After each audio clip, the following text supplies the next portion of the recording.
morning, everyone. And Tarun, thank you so much for your time.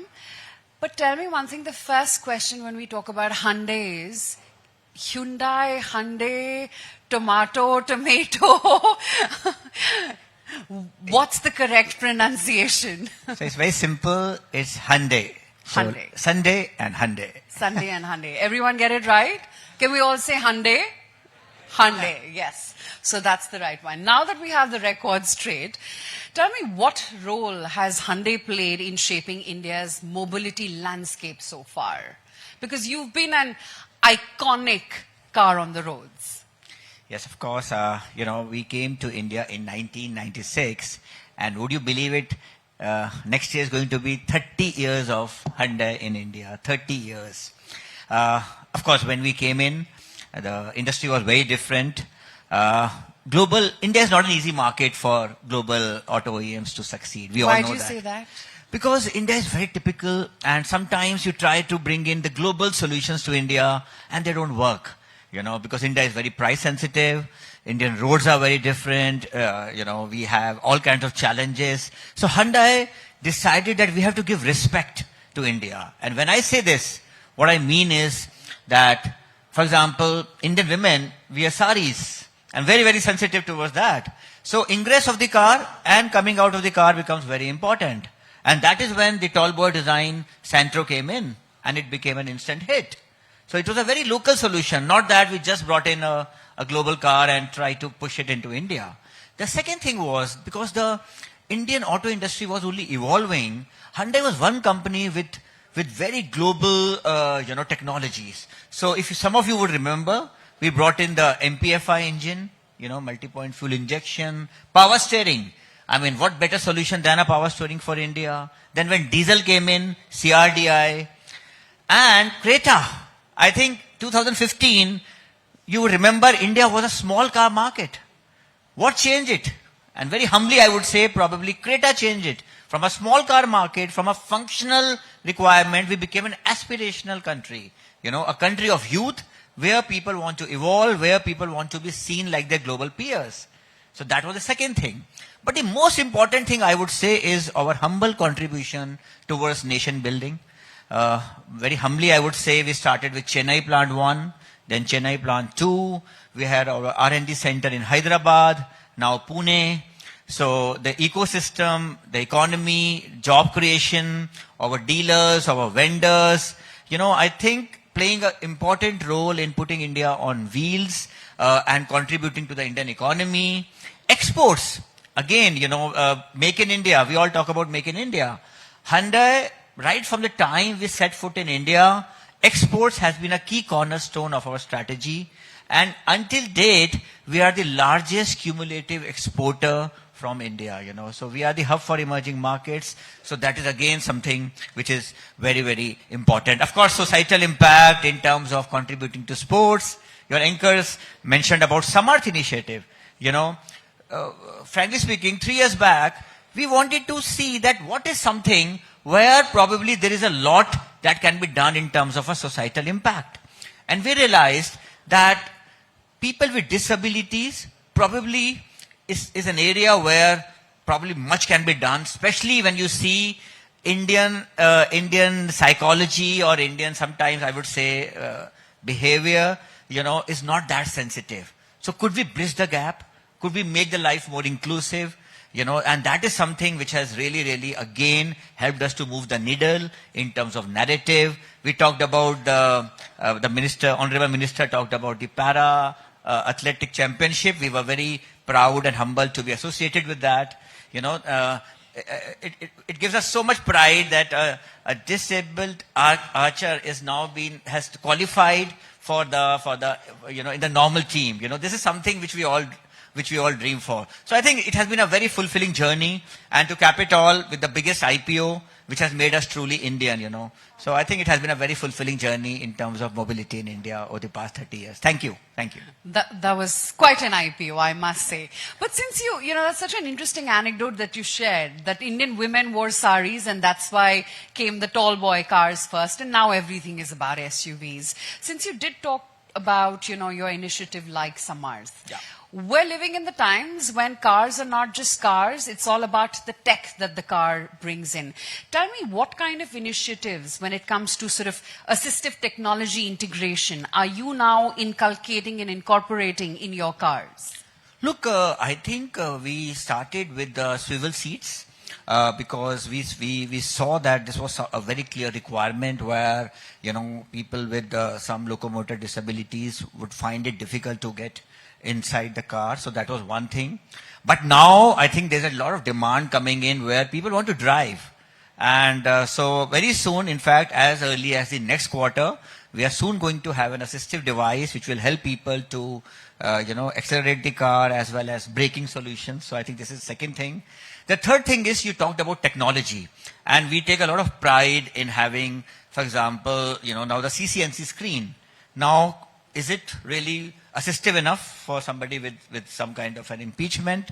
For example, we say, okay, khulja sim today, open sunroof. So can a person with speech impairment also, will your car respond to that? So these are some of the challenges our tech teams are working on. And the whole like idea a Siri is, for the car, right? Absolutely. The whole idea is that there should be no barrier for people with disabilities when we are talking about, solutions. In fact, we want to move beyond cars. For example, our website, it is accessible with the help of event solutions so that people with, some limitations can also access the website. Our dealerships are wheelchair enabled. And of course, the most important thing is that we want that everybody in India, whether he is, even if he is actually not disabled, but they become a part of this moment. And I'm so happy over the past 3 years, we have seen so many companies really joining this and really making India more accessible. A huge round of applause. I mean, that's called some level of personalization and customization, Absolutely. which I guess everyone needs now with the number of hours one spends on Indian roads. But tell me, since we're talking about the way technology is going to evolve and the way that's going to get incorporated into the automobile industry, when you look 5 to 10 years from now, and we're talking about everything changing, not just our preferences for cars, but also our preferences for fuel, and alternative fuel. Yesterday we had, Minister Gadkari who talked about hydrogen being the future fuel. So we're talking about a very dynamic, a very agility-driven industry and fast evolving at that. 5 to 10 years from now, what do you think the Indian automobile industry is going to be like? I shall be very honest. This is my 33rd year in the Indian auto industry. 33 years, Probably, I would say You're a veteran. Veteran and probably somebody who's still working and has the most experience, in terms of the, especially in the sales and marketing area. I think the transformation we are seeing today is 1 in 100 kind of transformation. And it is happening at 2 levels. One is people are now moving from ownership to experience. So it's no more only about having an asset as a car. It's about the experience, whether it's shared mobility or leasing, etc., etc. But the second most important is this whole thing about cleaner mobility. And I would say that we will see one of the biggest trends we are going to see is electrification at scale. So while the world is talking about maybe, electric cars, and yesterday, Mr. Gadkari was also asked, and that, okay, penetration going down. But please understand, India still the penetration of electric vehicles was only 2.5% last year. And people thought that will it move? But in this year, things have suddenly changed. And already we are close to 5% electrification. What changed? That many companies brought in new cars. There was a PME drive scheme which talks about the charging infrastructure and improving the charging infrastructure, which is the biggest enabler for electric vehicles. So that is the second thing which happened. And of course, people are now working on localization. For example, Hyundai has already localized the battery packs. We are talking about cell manufacturing. So one big change which is going to happen is this. The second is the software-defined vehicles. I think as we move along, we will see that car is going to become the third space, and more software-defined vehicles are going to come in. We just launched the new Hyundai Venue, and it has received such a great response because people want their cars to talk to themselves, people want their cars to talk to their phones, people want their cars to talk to their health devices and everything and anything. So that is the second thing. The third thing I think is that safety is going to go to the next level, and we are going to see a democratization of safety. You know, of course, Mr. Gadkari was here and he talked about the highways and the expressways. Now the speed limits have increased.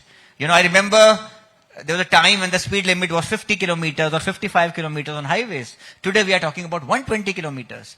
And we need maybe ADAS. And we are talking about democratization of ADAS. If somebody had asked me, Tarun, that 9 out of 14 models of Hyundai will have ADAS as an option, I would have not believed it 5 years back. But that is the truth today. So I think we will see that the gap between the global peers and India in terms of the kind of cars our customers get is going to reduce, and a lot of cleaner mobility solutions will come in.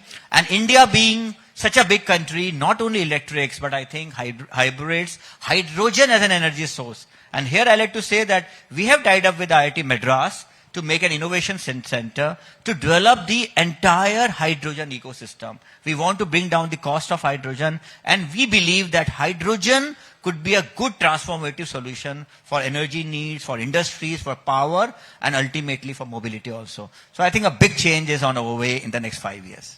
Fast changing. Yes. But tell me, since you did talk about mobility for all, when it comes to India, India is a unique country. There is India and then there is a large faction of Bharat.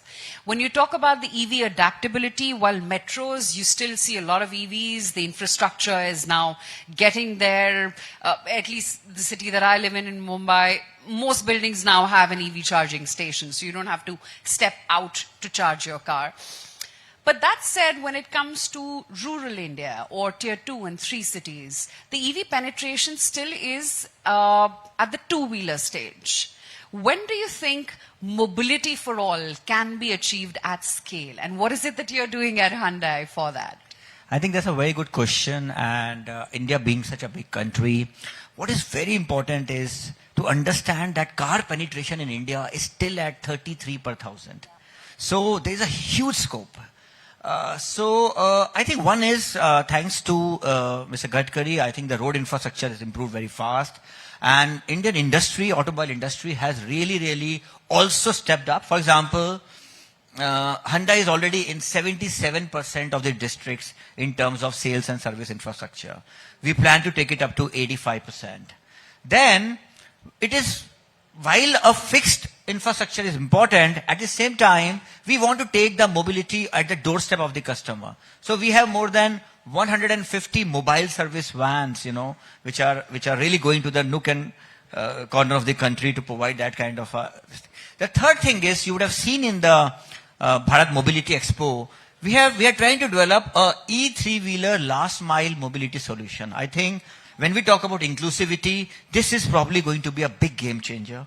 So we are using Hyundai Motor Company's R&D capability, and we have tied up with a big local Indian, two-wheeler player, three-wheeler player, to bring this kind of a last mile solution, which I think can really change the shape of rural mobility. And also, in metros also, although of course there are metro trains, but you will still need that kind of a last mile mobility, which is convenient, which is safe, and which is environment friendly. So I think the roadmap is very clear, and we are making a very conscious effort to really move fast on that. But what about the infrastructure? For the infrastructure to reach the nook and crannies, as you called it, would it require backward integration from you at Hyundai? Look, I think everybody has to play their part. And like I mentioned, as far as Hyundai is concerned, we started with the AC charging infrastructure. But then we did a market survey where people said AC charging takes 5 hours to 6 hours. That is point number one. Point number two, while every company is giving a very good home charging solution, but still customers are hesitant to take their vehicle on highways. So what we did, we took it upon ourselves to make, on the prominent highways, we are making DC fast charging stations, and today almost 150 odd have already been made. We want to take it up to 600. The second thing was the PME drive scheme. If you see, it was FAME 1, FAME 2, which was more about subsidizing the EVs. But based on the industry interface, I think the government also said that they're going to have 22,000 four-wheeler charging points across the country, which will really help increase the EV penetration in the country. So I think your question about infrastructure, it will not happen overnight, but I think all of us will have to join hands together. And I'm so happy that I see OEMs joining in, the government joining in, the power companies joining in, and so many private operators also coming in. So I'm sure that when all of us join in, the day is not far when this will, at least the charging infrastructure will not become a hindrance to people buying electric cars. But, since we're on the subject of EV and we're in a city like Delhi where we're grappling with AQI, and, that was also one of the points of discussion that I had with Mr. Gadkari just last evening. What do you do about pollution, and how is it that water companies like you can actually help bring down pollution levels and improve the air quality that we breathe? Absolutely. I think all of us have to play a role. And if you see in terms of our manufacturing, like for example, Chennai plant, we are RE100. We have already a captive solar operational. We are looking at wind power as well. So that is on the manufacturing. Then when we make EVs, not only it's about electric vehicles, we try to bring in sustainable materials for the cabin. So then we have already announced that we are going to have 50% of our portfolio will be greener fuels by 2030, which will include EVs, hybrids, CNGs.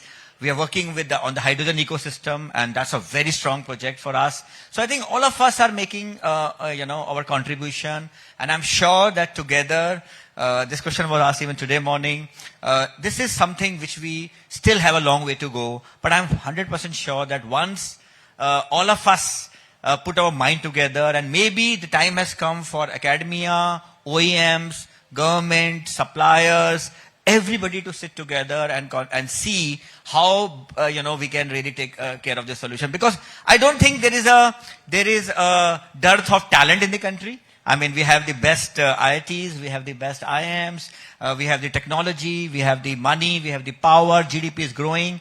I think this is something probably which has not really been a top priority for us. I think time has come now to make it a top priority and find a solution. You don't think the answer lies in buying less cars?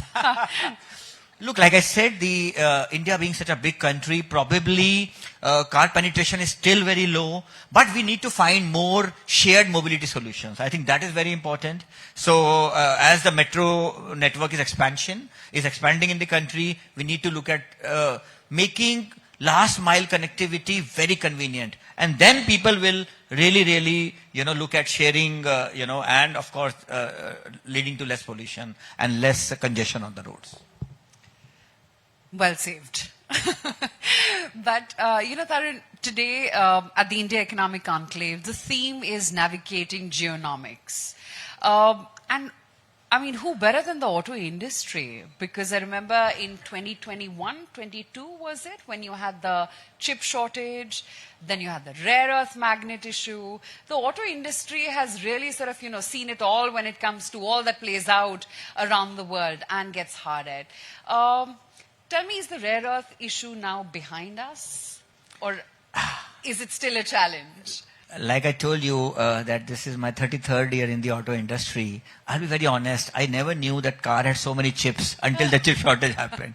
Because the supply chain was such a well-oiled machinery. So while we saw demand fluctuating, sometimes, very high demand, sometimes grappling with no demand. But I thought supply chain was the most sorted thing, unless we had this COVID and all those things. I think, but that was probably an opportunity because all of us had an introspection, and we said that we cannot depend on one country for such, to run the entire ecosystem.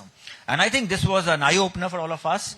We are very lucky that we are part of the Hyundai Motor Group, which is the third biggest group in the world in terms of automobiles. But I think in terms of the larger ecosystem, localization is something which people have taken it very, very seriously, especially in the last 5 years. We are at about 81% localization. We want to take it up to 90%. And we know that, this is something which which will really not only take care of the cost and making it more affordable, but also taking care of this so-called geonomics you talked about, and removing those uncertainties in the system. Look, nobody likes uncertainties in the system. Nobody likes risks in the system. And I think India has become a very, very strong alternative. And we see now all kinds of products. You see the iPhones being made. You see so many things happening. And I think this was probably a blessing in disguise that this kind of a thing happened and a shock happened. And everybody has started looking at India in a very, very positive way. You know, the global OEMs which are coming now, semiconductors are being made. Electronics, I say, is probably going to be the next 5 or 10 years where India is going to emerge a big superpower. I think a lot of it has to do with that, with those stress which came in 2021 because of those geopolitical issues. Out of distress comes opportunity. Absolutely. But tell me, you know, since you did talk about exports and you gave the iPhone example, and who would know better than Hyundai? How much Hyundai makes in India and sells into the world? Tell me about your new Talegaon plant. More exports? Absolutely, and I think that is very critical. So while we have to be very strong in the domestic market, but exports gives us the precious foreign exchange. We know what is the dollar-rupee rate today, 91. 91. I mean, this was unimaginable. And I think also exports gives us a lot of, like a stamp, international stamp about quality, the might of India, the power of India. And we have always taken exports very seriously. Like I said, we are the #1 cumulative exporter from India. Also, we are going to be the largest hub for Hyundai outside of Korea, you know, and hub for emerging markets. So we are now not only exporting cars, but also we have a good, strong R&D center in Hyderabad, where we are looking at, you know, going forward, you know, developing maybe cars in terms of not only for India, but for the emerging markets, Middle East, Africa, Latin America. So I think currently 21% of our production goes for exports. With the Talegaon plant coming in, the plan is to take it up to 30% by 2030. Wow. A huge round of applause. 30% cars would be exported. So Absolutely. Made in India, but for the world. Yes. Is that the learning, though, as we grapple with the whole geoeconomics currently at play, that you can't have a very concentrated approach right now? You have to look at other countries, like you said. Export for the world, don't be totally focused and dependent on a particular country and the supply chain dynamics? So there are two ways to it. One is like, for example, for us, because Hyundai is a big group, so we always had that opportunity. But I think what has happened is India's place in the global order is continuously going up and the respect is going up, which means the products from India are now much more appreciated and acknowledged and accepted by the other countries. So the opportunity is only going up.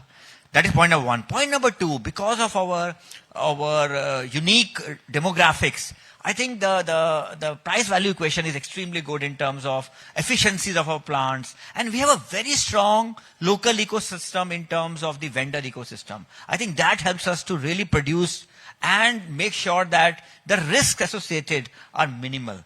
So I presume that going forward, not only Hyundai, I think all companies, the exports is only going to go up in automobiles, but not only automobiles, I think India has the potential to become an export hub across the chain. I mean, that's my dream and that's my vision. Right. So, the one thing that I wanted to ask you is, at Hyundai, what is the strategy? There is so much competition in the market right now, so many global players trying to get the piece of the pie of the Indian, mobility sector right now. Where is it that you see Hyundai, say, in the next 5 to 10 years? What's the focus going to be in terms of pricing, products?